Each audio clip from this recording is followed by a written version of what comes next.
나를 힘들게 하는 부정적인 감정 다루기. 풍요노트는 긍정과 감사가 기본이라고 했는데 쓰는 과정에서 자꾸 부정적인 감정이 생깁니다.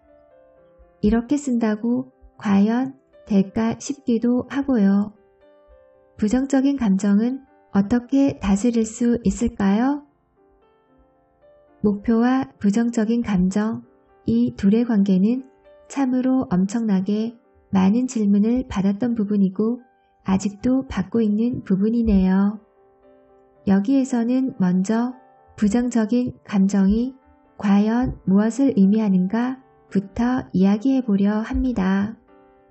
162에 48kg S라인의 멋진 몸매를 갖는 우주택배를 주문한다고 합시다. 그러면 현재 몸무게에서 약 10kg를 빼야 합니다. 이런 목표를 세운 여러분이 자기 전에 피자 2조각, 치킨 1마리, 생크림 케이크 2조각, 맥주 500cc를 맛있게 먹고 잠자리에 들었습니다. 다음날 아침에 일어나면 기분이 어떨까요? 다이어트를 한 번이라도 시도해본 분들은 알겠지만 저런 상태로 먹고 잤다가 아침에 일어나면 아우 짜증나. 내가 왜 그랬을까? 허공에 발차기라도 날리고 싶은 기분일 거예요. 반대로 저녁 6시 이후에 가볍게 야채 주스 한 잔만 마시고 고픈 배를 움켜쥐고 일찍 잤다. 아침에 일어나니 전날보다 V라인에 가까워진 내 얼굴. 이런 상태라면 발걸음도 상쾌하게 학교 또는 직장으로 향하게 되겠죠? 즉, 목표를 확실하게 정했을 경우 목표에서 멀어지면 부정적인 감정이 생기고 목표와 가까워질수록 긍정적인 감정이 생깁니다. 그러니까 내가 이루기로 마음먹은 꿈 혹은 목표가 있을 때 그 목표를 향해 한 발 한 발 열심히 나아가고 있으면 부정적인 감정은 생기지 않습니다. 부정적인 감정은 내가 그 목표에서 이탈해서 다른 곳을 보고 있을 때 잠재의식에서 알려주는 것이죠. 헤이, 너 방향을 잘못 들었어. 그쪽이 아니야. 라고 말이에요. 글쓴이 같은 경우에도 나는 사람들에게 좋은 영향을 주는 베스트셀러 작가가 될 거야 하면서 열심히 창작 활동에 몰입하고 있을 때는 세상 근심 걱정을 다 잊어버립니다. 반면에 목표에서 눈을 돌려 이번 달 내야 할 청구서를 보고 있으면 기분이 불쾌해집니다. 나갈 돈이 이렇게나 많은데 글 쓴다고 쌀이 나오나? 헐, 어느 세월의 베스트셀러. 이런 감정이 스멀스멀 올라오죠. 그럴 때 정신을 차리고 술렁술렁 풍요노트를 써봅니다. 아, 내가 누리는 풍요가 이렇게 많구나. 곧 채워지겠지? 하면 다시 긍정 모드로. 이런 식으로 반복된답니다. 다시 말해 이루고 싶은 꿈, 목표를 이루는데 도움이 되는 작은 액션이라도 취한다면 부정적인 감정은 잘 생기지 않습니다. 다시 말해 이루고 싶은 꿈, 목표를 이루는데 도움이 되는 작은 액션이라도 취한다면 부정적인 감정은 잘 생기지 않습니다. 부정적인 감정은 그 방향으로 행동하지 않고 멍하니 손을 놓고 있거나 오히려 목표와는 반대되는 방향으로 행동하면 생겨납니다. 기분이 좋지 않을 때 일부러라도 입꼬리를 올리며 미소를 지으면 기분이 좋아진다고 합니다. 우리는 감정이 행동으로 이어진다고 생각하지만 사실은 그 반대인 경우가 더 많고 효과적이기도 하죠. 사람의 내면과 외부는 별개가 아니라서 자극이 생기면 그 자극에 해당하는 감정이 저절로 생겨나기 때문이죠. 부정적인 감정은 애써 억누르려고 하면 오히려 잠재의식의 반발심만 커지게 만듭니다.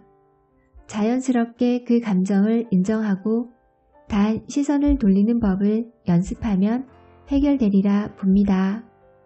무엇보다 감정을 다스리는 비결은 목표를 향해 움직이는 작은 발걸음 하나라는 것을 기억하면 좋겠어요. 갑작스런 큰 지출 어떻게 해야 할까요? 술렁술렁 풍요노트를 실천 중입니다.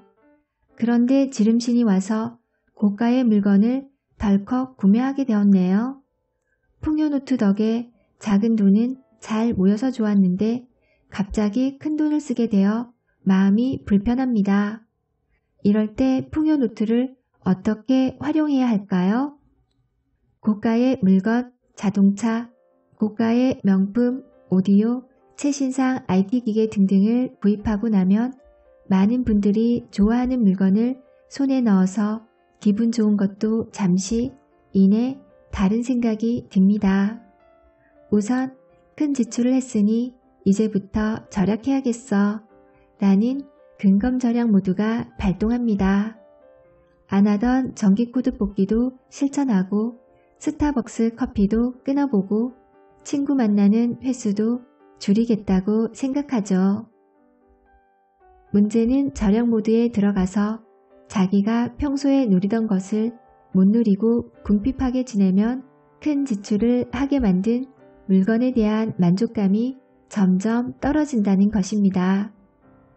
36개월 할부로 최신형 중형차를 장만했다면 어떨까요? 한 달에 한 번 가던 뷔페도 끊어야 되고 어머니 생신인데 20만원 드릴 걸 10만원으로 줄여야 되고 화장품도 샘플을 얻어다 씁니다. 그러는 한편 큰 차를 샀더니 보험료도 비싸, 통행료도 비싸, 기름값은 왜 자꾸 오르는지. 원하던 것을 구입해서 기분이 좋아야 하는데 시간이 지날수록 부담이 가고 짜증나는 상황에 직면하게 되겠죠. 주인이 그 물건을 감당하지 못하면 그 물건은 더 이상 내 것이 아닌 겁니다. 살 때는 좋았는데 감당이 안 되어 중고 카페에 내놓는 물건들이 얼마나 많은가요? 해결책 중 하나는 계획에 없던 큰돈을 썼을 때 꼬릿말처럼 따라오는 생각에 주목하는 것입니다.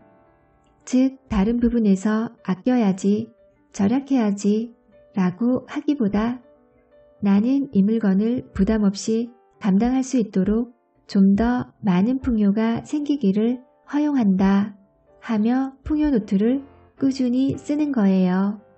그러면 생각 외의 수입이 나타날 수 있습니다. 절약하라는 습관적인 조언들을 많이 하지만 그보다 생각하는 관점 자체를 바꾸는 것이 더 중요합니다. 오해 중에 하나는 부자가 되는 것과 지출을 줄이는 것은 별개라는 점입니다. 많은 수입 플러스 관리 능력이 부자가 되게 해주지 지출만 줄여서는 고생스러울 뿐 부자가 될 순 없습니다. 그릇이 커야 큰 돈을 번다는 말이 있는데 큰 지출이 있으면 그에 맞는 큰 수입이 들어올 자리가 생겼다는 의미로 받아들이세요. 우주는 항상 균형을 맞추려고 하니까요. 큰 지출을 하고 무리했다고 아껴야지, 줄여야지 하면 자신이 관리할 수 있는 풍요의 크기가 언제나 예전 그대로 멈춰있게 됩니다.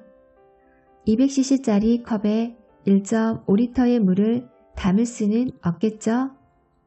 사람은 심리적, 육체적으로 자신의 균형점을 정하고 그 안에서 생활하려 하고 균형이 깨지면 원상 회복하려는 성향이 있는데 이를 항상성이라고 합니다. 쉽게 말해 심리적인 항상성이 그 사람의 한계이기도 합니다. 잠재의식이 범위를 딱 정해놓고 그 안에서만 움직이면 겉으로는 아무리 부자가 되고 싶다, 풍요를 불러오자 해도 변화가 생기지 않습니다. 변화가 있으면 즉시 원래로 돌아가려는 힘이 작용해서 늘 고만고만한 상태에 머물게 됩니다. 따라서 자신의 범위를 넓히고 싶다면 이 항상성의 범위를 넓혀야 되는 것이죠. 그러니 일단 큰 지출을 했으면 다른 부분에서 줄여야 한다는 강박을 내려놓고 자신이 그 물건을 소유하고 누릴 만한 자격이 있음을 인정해 주세요. 그를 계기로 더 큰 수입이 생길 수 있음을 허용해 주세요. 한동안 익숙지 않아서 좀 불안하겠지만 시간이 지나서 잠재의식이 감당하는 범위가 넓어지면 정말 그에 걸맞는 수입이 생깁니다. 그렇게 조금씩 풍요의 범위를 넓혀 나갑니다. 결론적으로는 큰 지출을 했어도 죄책감 가지지 말고, 왜냐하면 죄책감은 대상을 밀어내는 성질이 있기 때문에 연인 간에도 어느 한쪽이 다른 사람에게 죄책감을 가지면 그 관계는 점점 멀어집니다. 자기에게 그 지출을 감당하고도 남을 큰 수입이 생길 것을 허용하며 구입한 물건을 기쁜 마음으로 사용하면 됩니다.